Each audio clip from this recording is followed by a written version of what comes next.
rasa manis alami, hanya 0 kalori per saji. Tropicana Slim Stevia.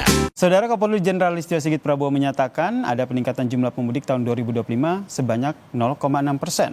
Pelaksanaan arus mudik dan juga arus balik pada lebaran tahun ini pun juga berjalan dengan aman dan juga lancar. Alhamdulillah, artinya masyarakat yang melaksanakan mudik dan balik tahun ini bisa lebih aman dan bisa lebih lancar. Kapolri menyatakan pelaksanaan arus mudik dan arus balik lebaran tahun 2025 berjalan dengan aman dan lancar. Salah satu indikatornya adalah jumlah kecelakaan yang mengalami penurunan sebesar 12% dan penerapan one way lokal serta one way nasional yang bisa mengurai kepadatan saat arus mudik maupun arus balik lebaran 2025. Kita yang melaksanakan mudik dan balik, angkanya juga meningkat 0,6% dibandingkan tahun 2024. Artinya dari sisi angka masyarakat yang melaksanakan mudik terjadi peningkatan. Namun demikian alhamdulillah atas kerja keras seluruh rekan-rekan dengan berbagai macam alternatif dan rekayasa, dari sisi jumlah masyarakat yang mengalami kecelakaan ini juga mengalami penurunan.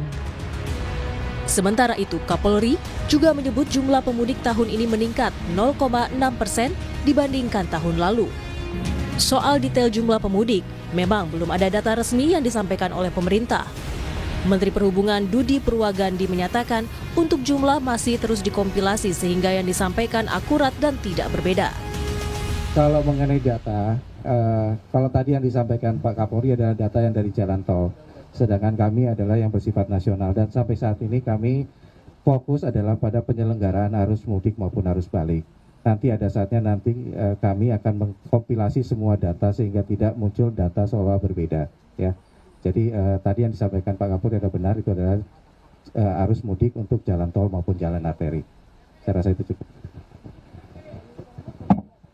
Belum, karena kami memang saat ini fokus untuk penyelenggaraan angkutan balik dan mudik dan balik.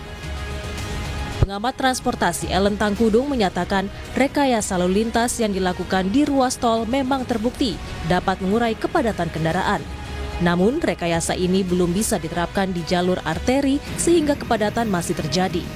Ellen berharap ke depannya pemerintah juga menyiapkan skema penguraian kemacetan di jalur arteri.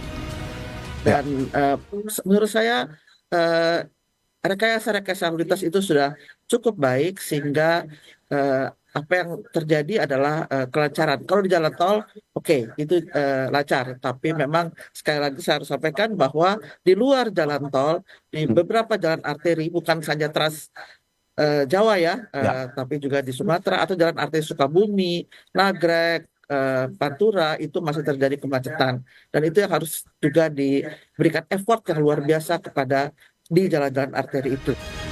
Hingga Minggu 6 April, sudah ada 52% pemudik yang melakukan arus balik lebaran. Arus balik pun diprediksi masih berlangsung hingga Senin. Tim Liputan, Kompas TV.